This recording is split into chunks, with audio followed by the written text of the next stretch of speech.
મોરબીના રંગપરાના અને ટીબીના last stage પર મોતને હાથતાળી આપી પરત આવેલા વૃદ્ધે દરેક ધાર્મિક સ્થળની યાત્રાએ સાયકલ પર જવાનું મન બનાવી યાત્રા શરૂ કરી છે. મોરબીના રંગપરા ગામના નિવાસી અને હાલ મોરબીના પંચાર રોડ પર આવેલ ઉમા સોસાયટીમાં રહેતા લાલજી વરસોલાને વર્ષ 2001માં ટીબીના લાસ્ટ સ્ટેજ પર પહોંચ્યા હતા અને મોતને હાથતાળી આપીને પરત આવ્યા હતા. તે જ સમયે લાલજીભાઈએ દરેક ધાર્મિક સ્થળો પર જવાની નેમ લીધી હતી. 11/4/1948ના રોજ જન્મેલા લાલજીભાઈએ 68 વર્ષની ઉંમરે પોતાની ધાર્મિક યાત્રા કરવાનું નક્કી કર્યું અને સાથે એવા વિચાર ભેળવ્યો કે સોનામાં સુગંધ મળે. લાલજીભાઈ વરસોલાએ આ ધાર્મિક પ્રવાસ સાયકલ પર કરવાનું નક્કી કર્યું છે. તેથી આજના ઝડપી યુગના યુવાનોને સાયકલિંગના ફાયદા સમજાવી શકાય અને લાલજીભાઈએ 10,000 કિલોમીટર સાયકલ પ્રવાસ કરવાનો દ્રઢ નિર્ધાર કર્યો અને શરૂ થઈ ગઈ આ વૃદ્ધ યુવાનની અનોખી સાયકલ યાત્રા.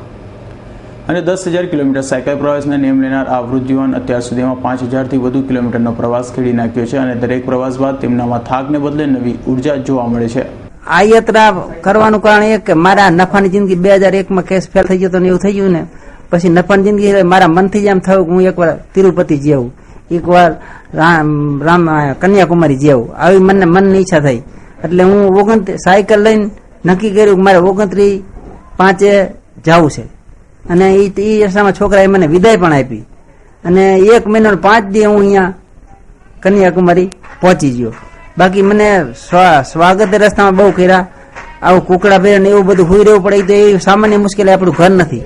બાકી સમાજ બધો સારો જ છે, આપણે એવું લાગે. બાકી ગુજરાત જેવું બધે ન એટલે બધું એવું ન ગણાય કે 5 આંગળી હરખી ન હોય, પણ બીજી કોઈ સાયકલ ચલાવવાથી શરીર માટે બહુ સારી વસ્તુ છે.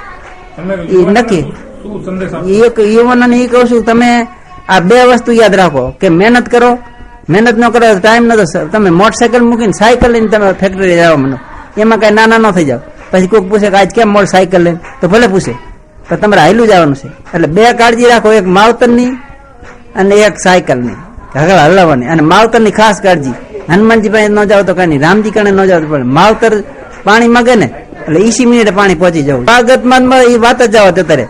અત્યારે મને ઢોલ નગારાથી વધાવ્યો, બધા આખી સોસાયટીએ હાર પહેરાવ્યા, સ્વાગત મોટે પાયે કર્યું, જેવું બેંગ્લોરમાં કર્યું એવું જ કર્યું. મારા પિતાશ્રી લાલજીભાઈ મુરજીભાઈ વરસોલા આજે કન્યાકુમારી જઈને પરત આવ્યા છે, એટલે એની માટે અમે સ્વાગતની વ્યવસ્થા કરેલી અને ખૂબ ધામધૂમથી સ્વાગત કર્યું છે અમે એમનું. અને એ લોકો 29/5 અહીંથી રવાના થયેલા અને આજ 35 દિવસે 2800 કિલોમીટરનો પ્રવાસ કરીને પાછા આવ્યા છીએ, જેનો અમે બધા અમારા કુટુંબના, અમારા મોરબીવાસીઓ અને અમારા ગુજરાતીઓ ગર્વ લઈએ છીએ.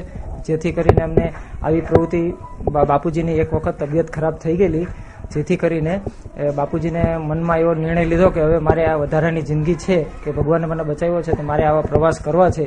અને આજના ગુજરાતના નહીં આખા હિન્દુસ્તાનના યુવાનોને એક પ્રેરણા.